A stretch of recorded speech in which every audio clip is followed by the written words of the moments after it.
वयान मिर्ना सालिहीन murder case. दोस्ती एक सलोना एहसास जो संसार के हर रिश्ते से अलग है।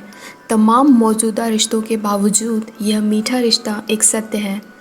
पर कहते हैं भरोसा किसी भी दोस्ती की नींव है। दोस्त एक दूसरे पर भरोसा करते हैं और एक दूसरे का भरोसा बनाए रखते हैं। सच्चे दोस्त बिना शर्त एक दूसरे की भलाई और खुशी की परवाह करते हैं। कई मित्रताएं वर्षों तक कायम रहती हैं। सच्चे दोस्त एक दूसरे के मतभेदों का सम्मान करते हैं और बिना किसी आलोचना के एक दूसरे को वैसे ही स्वीकार करते हैं जैसे वे हैं। पर आज हम आपको दोस्ती की एक ऐसी घटना बताने जा रहे हैं जिसके बारे में सुनकर आपके होश उड़ जाएंगे। ये कहानी है इंडोनेशिया के जकार्ता से। जकार्ता में वयान मिर्ना सालिहीन नाम की एक लड़की जिसकी बेस्ट फ्रेंड जेसिका कुमाला वोंग्स, दोनों की दोस्ती कॉलेज की पढ़ाई के दौरान हुई। इस दौरान दोनों एक दूसरे के काफ़ी अच्छे दोस्त बने। दोनों एक दूसरे से हर छोटी छोटी बात शेयर करते। दोनों अक्सर एक दूसरे से मिलते और एक आम जिंदगी की तरह सब कुछ सही चल रहा था। पर एक दिन जेसिका अपनी ही दोस्त मिर्ना की हत्या कर देती है और हत्या के बाद भी जेसिका को कोई पछतावा नहीं हुआ। यह केस काफ़ी लंबे समय तक जकार्ता न्यूज़ की सुर्खियों में रहा और यही नहीं, जस्टिस फॉर मिर्ना के लिए लोग सड़कों पर उतर गए थे। इस केस को कॉफ़ी साइनाइड के नाम से भी जाना जाता है। तो आखिर क्या है पूरी कहानी, आइए शुरू करते हैं। कहानी शुरू करने से पहले अगर अभी तक आपने क्राइमैक्स हिंदी चैनल को सब्सक्राइब नहीं किया है तो प्लीज़ सब्सक्राइब कर लें ताकि ऐसी ही क्राइम की सच्ची कहानियाँ हम आप तक लाते रहें। तारीख थी 30 मार्च 1988। इंडोनेशिया के जकार्ता में वयान मिर्ना सालिहीन नामक लड़की का जन्म हुआ। पिता बिजनेसमैन थे और माँ होममेकर। मिर्ना एक अच्छी फैमिली में पली बड़ी। मिर्ना ने अपने स्कूल की पढ़ाई जकार्ता में ही पूरी की और उसके बाद उसने ग्राफिक डिज़ाइनिंग में अपना करियर बनाने का सोचा। अपने इस सपने को पूरा करने के लिए मिर्ना साल 2007 में ऑस्ट्रेलिया आ गई। यहाँ मिर्ना ने सिडनी के बिली ब्लू कॉलेज ऑफ डिज़ाइनिंग में एडमिशन लिया और यहीं मिर्ना की मुलाकात जेसिका कुमाला वोंग्स नामक एक लड़की से होती है और दोनों में अच्छी दोस्ती हो जाती है। दोनों कुछ ही समय में बेस्ट फ्रेंड बन जाते हैं। कॉलेज से लेकर साथ रहना और घूमना दोनों के लिए एक आम बात थी और कुछ ही समय में दोनों में काफ़ी गहरी दोस्ती हो जाती है।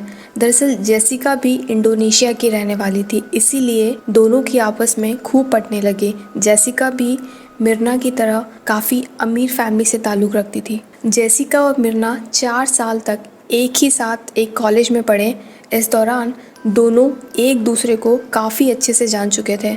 एक दूसरे की हर छोटी छोटी बात उन्हें पता थी। अब जैसे जैसे समय बढ़ता है दोनों अपनी कॉलेज की पढ़ाई पूरी कर लेते हैं और पढ़ाई ख़त्म होते ही मिर्ना तय करती है कि वो जकार्ता वापस लौट जाएगी और वहीं कोई नौकरी करेगी, जबकि जेसिका के पिता सिडनी में ही शिफ्ट हो जाते हैं, इसीलिए वह परिवार के साथ सिडनी में रहती है। मिर्ना का एक बॉयफ्रेंड भी था जिसका नाम आरिफ सोमार्को था। आरिफ भी इंडोनेशिया का रहने वाला था और वह ऑस्ट्रेलिया के मेलबर्न में पढ़ाई कर रहा था। उसकी भी पढ़ाई अब तक कंप्लीट हो चुकी थी और वो भी अब इंडोनेशिया वापस लौट आता है। मिर्ना और आरिफ दोनों एक दूसरे को काफ़ी पसंद करते हैं और अपने रिश्ते को आगे बढ़ाने के लिए दोनों शादी का प्लान करते हैं। मिर्ना यह बात जेसिका को भी बताती है कि वह जल्द ही आरिफ से शादी करने वाली है, जिसे सुनकर जेसिका काफ़ी खुश होती है और जल्द ही मिर्ना और आरिफ मंगनी कर लेते हैं और शादी कुछ महीनों बाद रखते हैं। लेकिन उन दोनों को क्या पता था कि होने को कुछ और ही मंजूर है। इसी दौरान जून 2015 मिर्ना अपनी छुट्टियां मनाने सिडनी जाती है।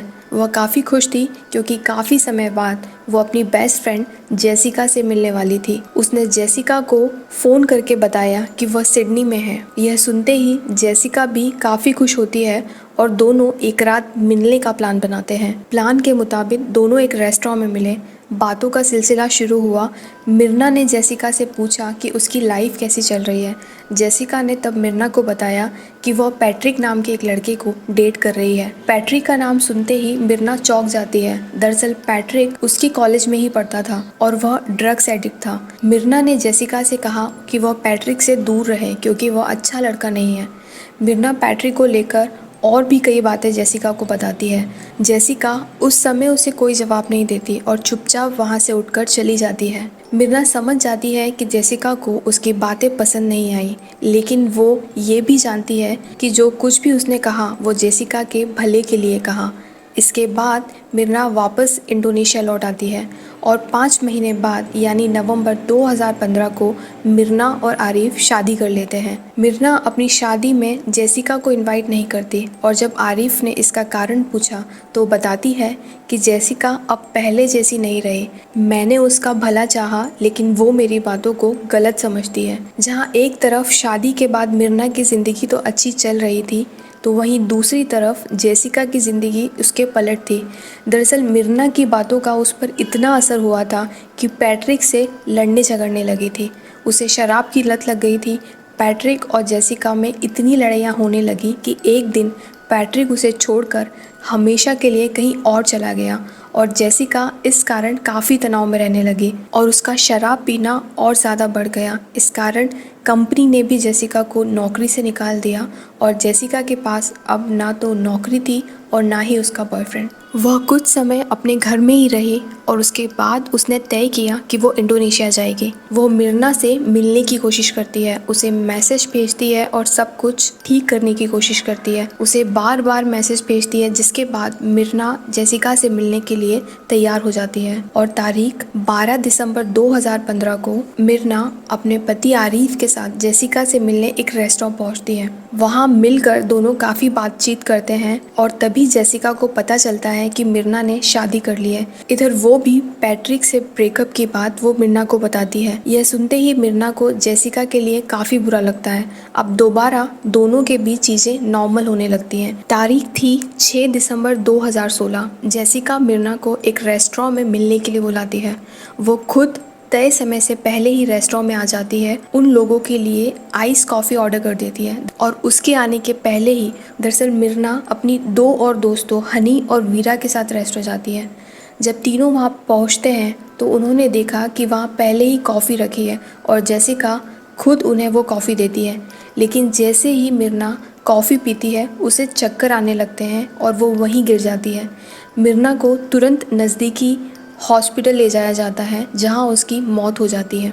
ये काफ़ी हैरानी वाली बात थी कि कॉफ़ी पीते ही मिर्ना को आखिर क्या हो जाता है। मिर्ना का पोस्टमार्टम किया जाता है और मौत की वजह सामने आती है। दरअसल पोस्टमार्टम रिपोर्ट में पता चलता है कि कॉफ़ी में साइनाइड मिला था, जिस कारण मिर्ना की मौत हुई है। मामला पुलिस तक जाता है और पुलिस दोबारा रेस्टोरेंट के शेफ़ और अन्य लोगों से इस बारे में पूछताछ करती है और पता चलता है कि उसने तो एक साथ आइस कॉफ़ी काफ़ी मात्रा में बनाई थी और लोगों ने भी आइस कॉफ़ी को पिया। उन्हें तो उनसे कुछ नहीं हुआ।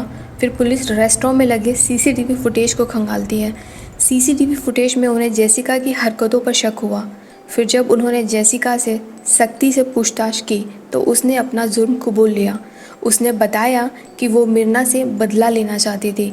मिर्ना के कारण ही उसकी ये हालत हुई थी। उसने अपने बॉयफ्रेंड से लड़ना शुरू कर दिया, जिस कारण वो उसे छोड़कर चला गया।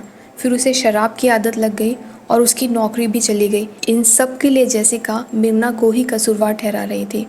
27 अक्टूबर 2016 को जेसिका कुमाला वोंगसो को मिर्ना की कॉफ़ी में साइनाइड जहर मिलाकर मिर्ना की हत्या का दोषी करार दिया गया और उसे 20 साल की सज़ा सुनाई गई।